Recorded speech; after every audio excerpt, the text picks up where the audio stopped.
paedophile. This is not a story about paedophile. The new Chief Constable of Derbyshire Police. It was evidently his dream to be a paedophile.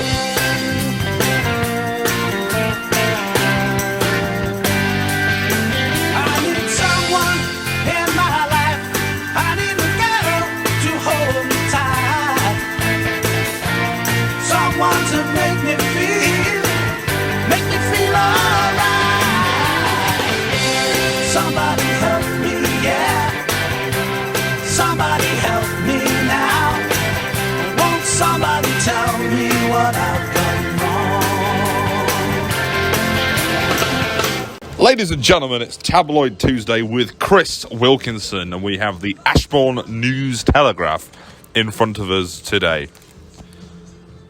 Local Democracy reporter Eddie Bisknell says a heated debate broke out over the reopening of a leisure centre in Derbyshire Dales, which will now open later this month. The four leisure centres run by Freedom Leisure, a company you know. Yes. A not-for-profit group on behalf of Derbyshire Dales District Council, having closed since lockdown started in March. It's a partial opening. The very same thing is happening in Lichfield, because we have a leisure centre there that is also owned by Freedom Leisure, and I happen to be on the board of trustees of a Friends of Friary Grange Leisure Centre organisation. Are you actually the head of that board of trustees? Certainly not, no. Okay. So, Mountain Rescue come to the aid of injured boy age 8. Now, this is not a story about paedophiles, despite what you thought. Yeah, well, the way you told it to me was that it was a mountain rescuer coming to the age of a boy, and pulled a look on your face that seems to suggest that there was a seedier aspect to this story than there otherwise actually is, because it actually looks like a trained professional group of mountain professionals. I was going to say, I mean, like, if it was what you were thinking it was, then it wouldn't really be a sort of rescue, an aid, to rescue. A loving aid, perhaps. It said mountain rescuers have been called out to Dovedale on one of the hottest days of the year to help rescue an 8-year-old boy who injured himself. Derby Mountain Rescue Team's volunteers headed to the popular tourist. They forgot to put the word attraction in the sentence. And it says the youngster took a tumble down the side of Thorpe Cloud. If we could relate it to last week's story about the quarry, might be a starting place. Well, yeah, unfortunately, though, he isn't a Doctor Who fan or anything like that, or part of the Doctor... That we know of. Yeah, that we know of. Can you be a young fan of Doctor Who with the current quality of the show? No, because it's really bad. I watched 2 episodes... A bit more sophisticated opinion on it than it's bad. Well, I watched 2 episodes of Jodie Whittaker. Jodie Whittaker, yes. Being the Doctor, and I was already fed up by the lacklustre quality of writing, the fanciful way in terms of the storytelling. It's not really. Councillors begrudgingly hand over 100k. Not really sci-fi. Councillors begrudgingly hand over 100k more. District councillors have begrudgingly given more money to private bin collection firm, despite its profits soaring during lockdown. Outsourcing expert, Chris, that's what they're calling them, Serco, again, that we mentioned last week, has been in charge of bin collections in the Derbyshire Dales since 2012, covering Ashbourne, Bakewell, Matlock, Wirksworth and parts of Derbyshire Peak District. Before Christmas, councillors signed a new 8-year contract with Serco, which started on August the 2nd and cost £1 million a year more, representing £3.1 million annually to the group. This is a colossal waste of money, really. And for such an undeserving company as Serco as well. We've already covered about how Nigel Farage has been down to various places, hotels getting banned from looking at the migrants in there, and been banned from having a drink in the bar. Is there not an element of mission creep to this? This is the third story in 2 weeks where Serco's come up. It does seem rather monopolistic, doesn't it? That Serco is perhaps going beyond the reach of its own talents. Maybe they're not bothered about actually delivering a good service. Maybe they're just they're interested in exploiting people, or just getting government contracts. Well, have you not heard this? Money? Taxpayers' money. Have you not heard the stories about alleged shareholders and people being on the controlling boards of Serco that are Tory MPs and Tory staffers? It really wouldn't surprise me, to be honest. You get the same thing with most monopolies and corporations. It's all about if you've got the control of the institutions, you've got control of government. Yep. Well, Tabloid Tuesday's back on track. Paedophile inmate broke order within just 24 hours. A prison inmate breached his restraining order within 24 hours of coming out of jail, a court has heard. John Green had previously been convicted of 2 charges of common assault and rape against the mother and her children, and her daughter, who both live in Brailsford last year. A restraining order was imposed on the paedophile that banned him from contacting the daughter or visiting the block of flats where she lived. The mother had told the court she didn't want a restraining order imposed. Nottingham Magistrates Court heard how within 24 hours of his release from custody, he was seen outside the block of flats. The police then attended. Magistrates heard Green, 63, had an unenviable record. He was handed an immediate custodial sentence. I mean, what can you say? Paedophiles, Chris. What can They're everywhere. What can you say? I mean, this must be almost a record for the amount of time it's taken for him to re-offend. It just shows just how lacklustre the rehabilitation system is here in the British justice system, in the fact that he's got back to doing what he does best in just 24 hours. I mean, that's really a travesty. It says here the only mitigating grace that may save him. Not that there is one. What? No, not that there is one. So this is stretching it. If Tabloid Tuesday is to give the paedophile the benefit of the doubt in this situation, it says that he didn't want to go around to visit anybody. He'd gone back to obtain his bank cards and personal belongings, and the daughter wasn't present. Well, that may be. But there are alternative ways in which you can obtain your bank card, not least through writing a letter to the property owner saying, well, can I have my bank card, please? Without actually going there. Breaking the law. Yeah, essentially, sort of spying on children who aren't there at that time, quite fortunately. But And it might be just a slow attempt to crawl back into their lives and then offend. Absolutely. I mean, if it's only taken him 24 hours to go back to the location of his own crime after being released, then what's he capable of? He's capable of quite a lot. Does British justice exist in such a situation? No. Wildlife Trust fears a new mass cull of badgers. Derbyshire Wildlife Trust says this is why I was worried about this getting copyright flagged, because I'm pretty sure that Lionel Richie will be quite audible on this one. Derbyshire Wildlife Trust says it's worried a new mass cull of badgers could be about to start in the country. The charity says it's seen a list believed to have been leaked by the government listing 50 areas in England lined up for a cull, including Derbyshire, as part of ongoing measures to control the spread of bovine tuberculosis. I mean, all I can say on this is it is perhaps necessary to have culls of badgers because of the diseases that they introduce to livestock, such as tuberculosis, as you said. HIV? Well, possibly not that. No, I don't think. Sorry, go on. I don't think that. I think that goes back to the paedophile story. If ever chickens were impregnated or that became HIV positive as a result of badgers or something. Oh, okay. But there are genuine reasons why this has to go on.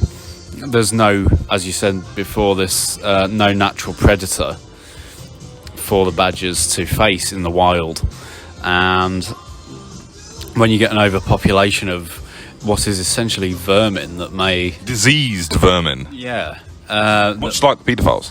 Well, yeah. It becomes a negative thing to have so many of them in the wild. Any thoughts on Brian May, lead guitarist of Queen, who is a big fan of badgers?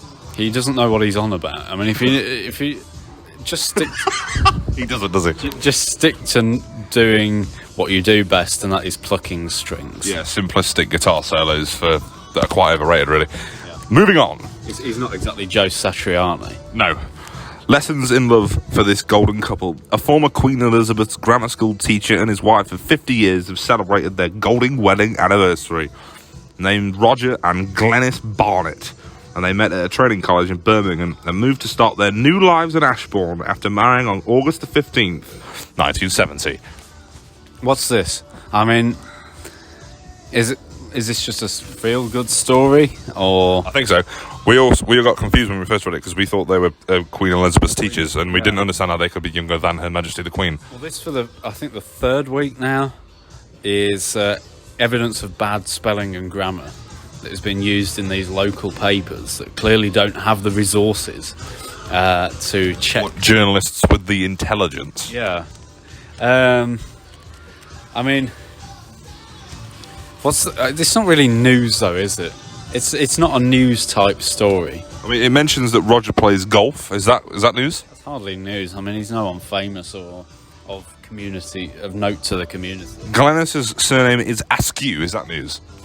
I think she might be askew in terms of appearing in this newspaper.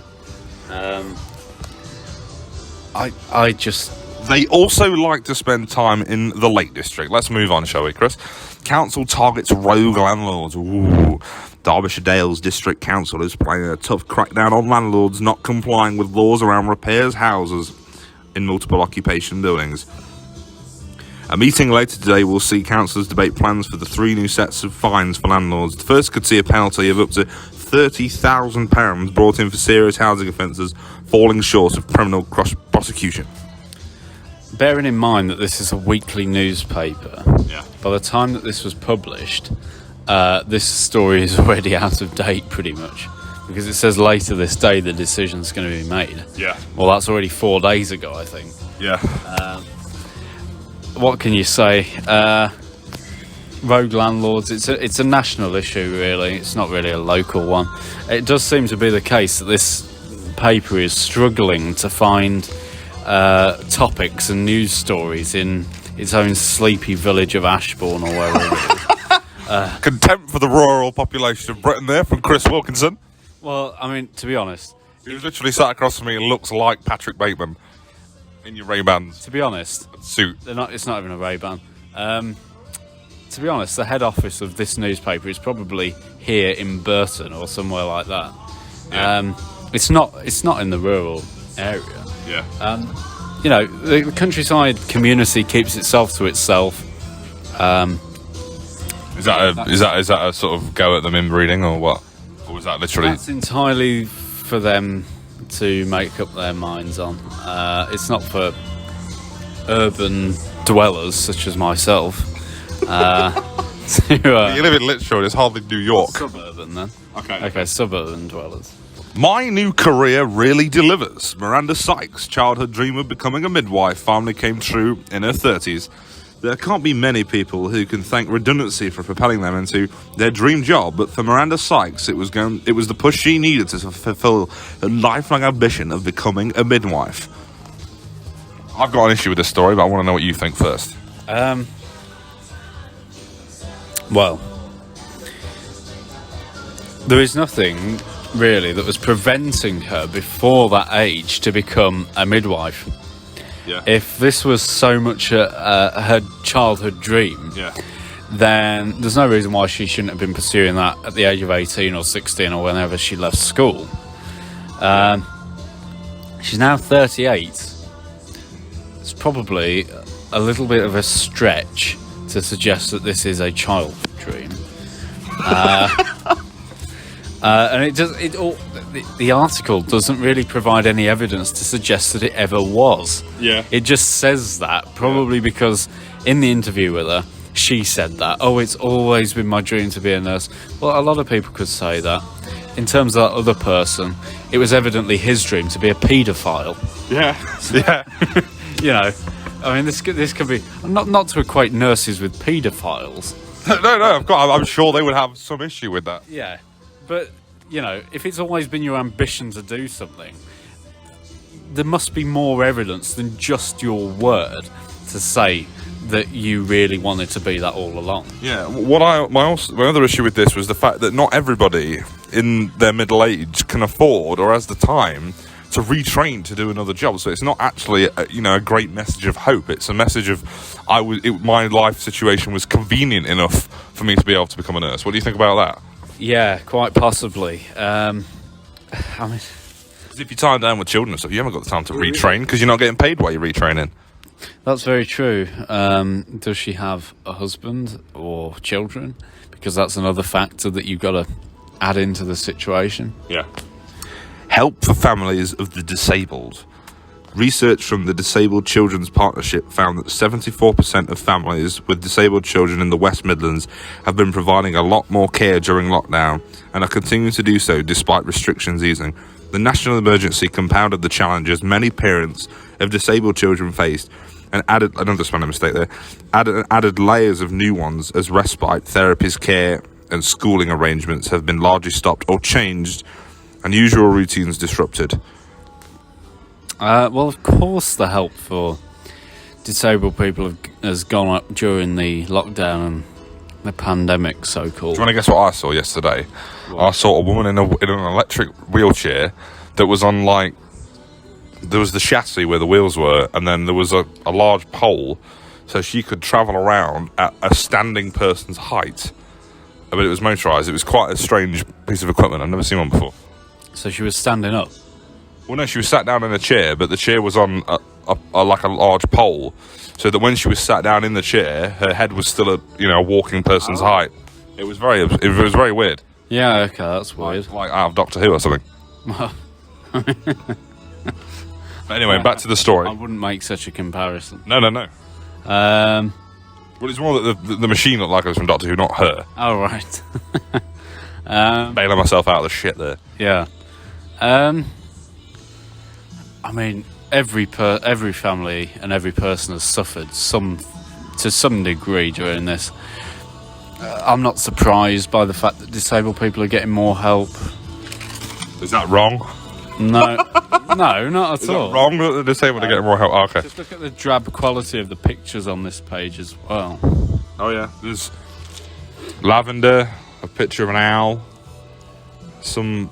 They're not very well wood layer, and there's an urban landscape with what's that? A Suzuki Swift. A Suzuki Swift in a car park. Do you know? Going back to last week's story with regards to weird Doctor Who stuff. Do you remember that weird robotic dog that we were talking about?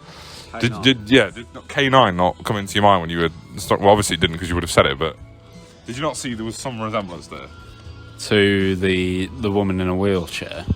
No, to the fact that it was a robotic dog that helps out a person. Oh, in that story, of last week, yeah. Well, possibly. Right. I kind of think that K9 was a little bit more intelligent and a bit more reliable. Yes, master. Yeah. So this one's one you chose, Chris. I will do this one afterwards. The force is with Rachel as colleagues support her appointment by county's new top cop. The new Chief Constable of Derbyshire Police has been confirmed as Rachel Swan, making her the force's first female leader. She was previously selected as the Derbyshire Police and Crime Commissioner's preferred choice. I'd like to see what party she ran for. And has been announced that the county's police and crime panel had backed the selection. Chris. Again, a national news story. This is someone who's been given undue attention, really, for the insanity of her own hairstyle. She looks as though she's been electrocuted. Yeah. That, to be honest, does not merit a promotion. Did you not want to go down the identity politics route of this, or was it purely the obscene hairstyle? I think it's a bit of both, really. Yeah. There is identity politics. She's evidently not that good. She's Why? Well, she isn't. If you actually read in the more national papers. Oh, I'm not aware of the story, so please go into detail. Well, I'm not too aware of it myself, but from what I've read in the national papers and what has been put forward, she seems to be very average. She's not a standout. Well, it's a quality of outcome now. That doesn't matter. Well, that's it. Yeah, I mean, we're back to the lowest common denominator territory. It's really quite sad, really. At least being a police officer, having that hair, she'll have an amply sized hat with which to keep the hairstyle contained in without it being flattened. Surely. If she was in plain clothes, she would be immediately identifiable because of her hairstyle.